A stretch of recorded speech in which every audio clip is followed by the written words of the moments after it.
política nacional.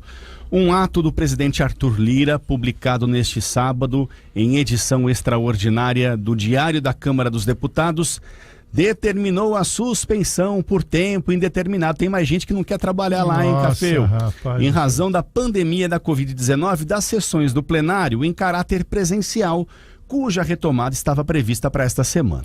No último dia 22, Lira havia afirmado que não prorrogaria o ato da mesa diretora que permitia aos deputados votar remotamente as sessões. No ato publicado nesse sábado, a justificativa para a manutenção do sistema de deliberação remota por tempo indeterminado, o que dispensa os deputados de comparecer à Câmara, é diminuir a circulação de pessoas nas dependências dessa Casa Legislativa, preservando a saúde não só dos parlamentares, mas também dos servidores e dos colaboradores, considerando os efeitos da pandemia. O presidente já havia retomado o regime presencial de trabalho em outubro de 2021, mas com o aumento dos casos da Covid-19, ocasionado pela variante Ômicron, a Câmara voltou a permitir o trabalho remoto em 2022, o que terminaria após o feriado de Carnaval. No Senado, a previsão para este ano é manter as regras de funcionamento do ano passado, pelas quais as sessões deliberativas são semipresenciais, com a possibilidade de participação dos senadores de forma remota. Em casos de votações secretas, aquela votação para análise e indicações de autoridades, por exemplo,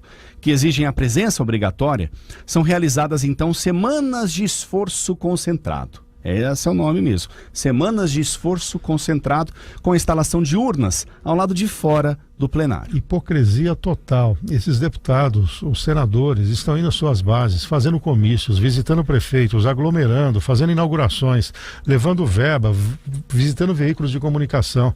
Isso quer dizer o seguinte: não existe nenhum tipo de prevenção. Isso serve para os professores da Unesp, que também, lamentavelmente, estão prorrogando até o mês de abril. E serve para a Câmara Municipal de Bauru, que está ainda na forma híbrida. Está na hora de colocar. Nós vamos trazer a notícia. No estado de São Paulo, eles querem retirar a máscara agora, a partir de quarta-feira. Nós vamos nos render ou não à nova realidade? É isso. Agora, no dia a dia, cada um que preserve. Agora, não dá para ter dois pesos, duas medidas. Pergunto para os senhores senadores, deputados, vereadores: vocês viajaram recentemente? Foram para a praia, foram pescar, encontraram familiares, fizeram ali no carnaval um encontro entre amigos? Vocês vão andar de bike em turma, fazem corridas em turma, visitam as suas bases? Tem vereador, por exemplo, aqui em Bauru, que diz que não cansa de ir nos bairros, que visita as casas. Aí o vírus não pega, é isso? Ele é seletivo, ele só pega na Câmara Municipal, só pega lá no Congresso, só pega no Senado. Unesp, alunos vão na balada todo fim de semana, aí não pega.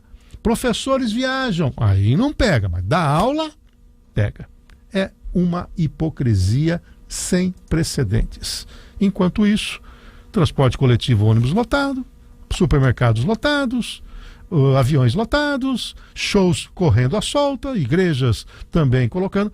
Eu não estou criticando esses, eu estou querendo dizer que esses que estão certos. Nós temos que tratar a doença agora como se fosse uma doença de convivência.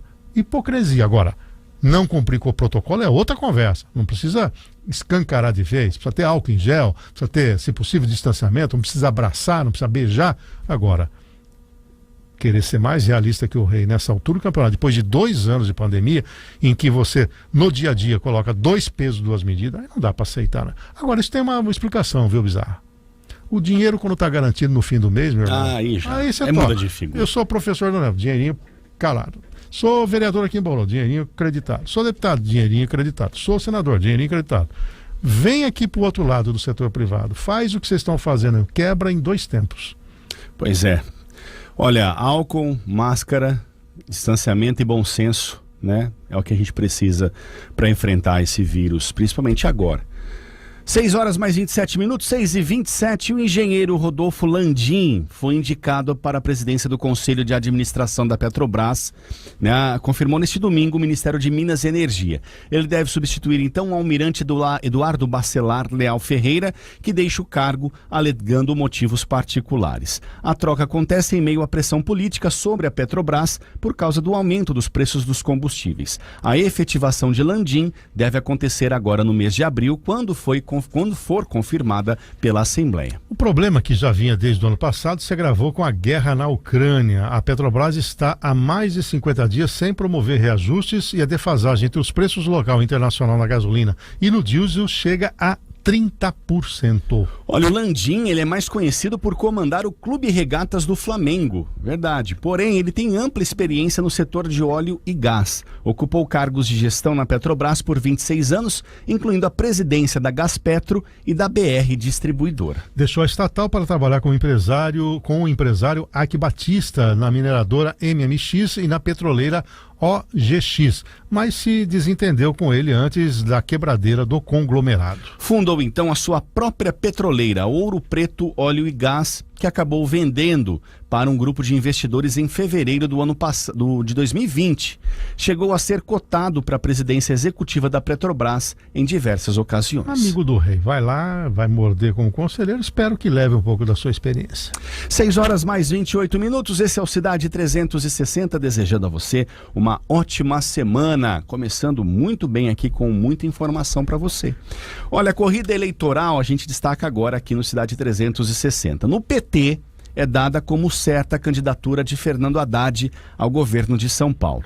Durante a campanha, o petista vai enfrentar pelo menos 2 oponentes que se mostram competitivos. Rodrigo Garcia, PSDB, atual sucessor do governador João Dória, e o ministro Tarcísio de Freitas, apoiado pelo presidente Jair Bolsonaro. Há ainda a possibilidade do ex-governador do estado, Márcio França, que é do PSB, manter sua candidatura. Em todas as pesquisas, Haddad aparece na dianteira da corrida pelo Palácio dos Bandeirantes. No último levantamento, realizado pelo IPESP, o ex-prefeito da capital paulista lidera em todos os cenários em que é citado. Olha, o crescimento de Tarcísio, no entanto, acende um alerta para os petistas.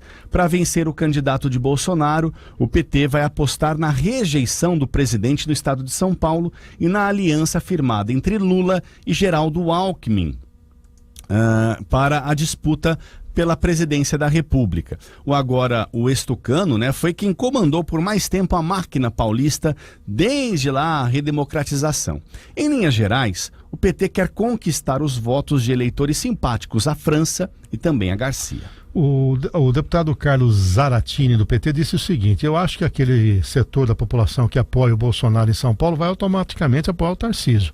Não espanta para a gente que ele tenha um crescimento. O Carlos Zaratini ainda disse: agora tem um grande contingente de eleitores em São Paulo que não são nem petistas nem bolsonaristas. E é esse grande contingente que Alckmin vai ajudar a trazer. É gente que poderia votar no Rodrigo Garcia, gente que poderia votar no Márcio França e podemos fazer votar no Alckmin, explica o parlamentar. Isso depende, porém, de Geraldo Alckmin se filiar a um partido que aceite o ex-governador como vice-presidente de Lula, que é o grande entrave, e o Alckmin não sacou ainda. Eles estão tirando o Alckmin da jogada aqui em São Paulo para o crescimento do Haddad e usando o Alckmin no projeto do PT. E lembrando que o Alckmin foi muito forte contra Lula nas últimas eleições, entre outras coisas afirmando que o Lula queria voltar ao local do crime, ou seja, fazendo uma alusão de toda a roubalheira, e se fosse eleito naquela oportunidade e acabou sendo o Bolsonaro, ele estaria voltando à cena do crime. Agora se aproxima destes. Tem muita coisa para rolar ainda, mas sem dúvida alguma a chegada do Tarcísio no estado de São Paulo mexeu com esse tabuleiro. E olha, não descartem outra coisa, viu, o Bizarra?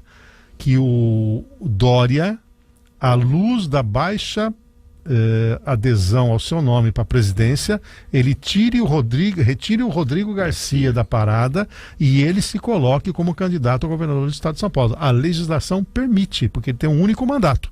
Então ele poderia concorrer à reeleição, inclusive sem precisar sair do governo. Então não descartem que nós tenhamos Dória como governador e o Rodrigo Garcia como vice, como é a chapa atual. O Dória é competitivo, mas não consegue sair dos 2% para a presidência. E ele não gosta de perder. Então é muito provável que ele use toda a máquina para que ele seja o efetivo candidato. Então muita coisa vai acontecer até que ocorram aí as assembleias, né? Tenham as definições, as trocas partidárias, mas o quadro para o estado de São Paulo vai se desenhando com o Haddad, com o Tarcísio e algum candidato apoiado pelo Dória ou eventualmente o próprio Dória. Muito bem, 6 horas mais 32 minutos, 6h32. Vamos prestar serviço aqui no Cidade 360.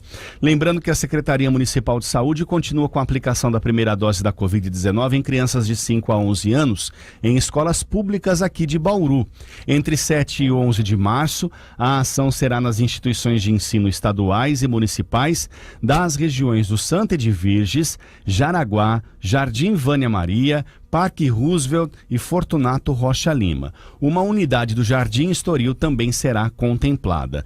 Vale lembrar que menores de idade só são vacinados na presença de ao menos um dos pais, que deverá comparecer na escola com CPF, comprovante de endereço e cartão do SUS da criança e com um documento pessoal dele para comprovar o parentesco. Se o pequeno estiver acompanhado de algum outro familiar ou responsável com mais de 18 anos, só poderá receber a dose mediante apresentação de autorização assinada por um dos genitores.